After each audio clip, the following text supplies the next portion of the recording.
За та бүхнийхээ нүдшин мэндэгэрье. За баяр цаагангаа маш хүнд амаргүй үед хариуцлагатай албыг авж байна танд амжилт хүсье. Асуух зүйл алга хэлж захих ганц хоёр зүйлүүд байна. Санхүүгийн доктортой байдлын зүйл буюу сангийн сайд санхүүгийн зохицуулах хорооны дарга нарыг удахгүй томилогдох бах. Тэгээд санхүүгийн доктортой байдлын зөвлөл дээр энэ манай санхүүгийн зах зээл дээр бүтцийн өөрчлөлтийг та их зоригтой хийгэрэй гэж би танд захимаар байна. Энэ зээлийн хүүг тойрсон асуудлыг маш олон жил ярьж байгаа. Зээлийн хүүг захиргаа талтаар бууруулах ямар ч арга байхгүй. Ямар ч боломж байхгүй. Энийг яах вэ гэхээр энэ санхүүгийн зах зээлийг задлах ёстой.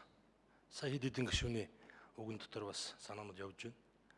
Бид 90 онд нийгмийн эдийн засгийн өөрчлөлтийг дагаад арилжааны банк, төв банк гэдэг хоёр шаталтай болсон. Хөрөнгийн биржтэй болсон. Хөрөнгийн биржийн маань гараа 0-оос эхэлсэн. Өнөөдөр бол дөнгөж 5% байгаа. Банкны зах зээл нь 95, хөрөнгийн зах зээл нь 5%. За Америкт бол энэ бараг 50-50 байдаг. Европт 60-40 байдаг. За Солонгост одоо 70-30 болж ирж байна.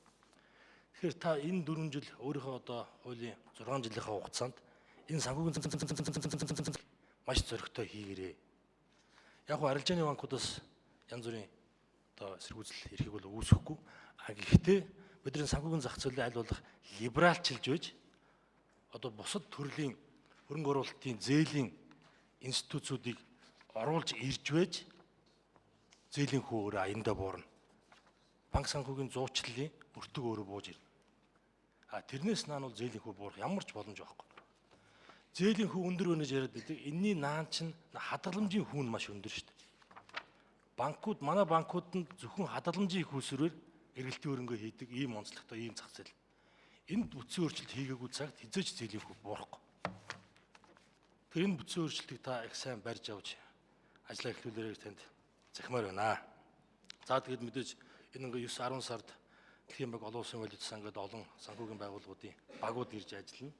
За тэрнээс өмнө та бага одоо яралтаа бүрдүүлж тэргүүн дэд ерөнхийлөгчөө томилж ажиллах байх гэж би бодож байна.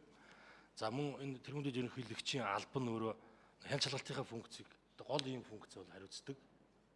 За ийм эдийн засгийн хүнд нөхцөл байдалтай ийм үед банкуд дээр их сайн анхаарч ажиллах шаардлагатай байгаа учраас за энэ албыг хашдаг ийм албан тушаалтнаа яралтаа томлороо. За тэгээд эцэстэн захих зүйл гэвэл та Монгол банк, Төв банкны гол одоо амин сүнс болох бие даасан хараат бус энэ бодлогыг сайтар хангаж ажиллаараа гэж би захимаар байна. Монгол банкны ерөнхийлөгчийн үзэгний үзүүр дээр ард түмний амьдрал хувь заяа тогтож идэг гэдгийг та байнга санаж яваарай. За тэгээд амжилт хүсье.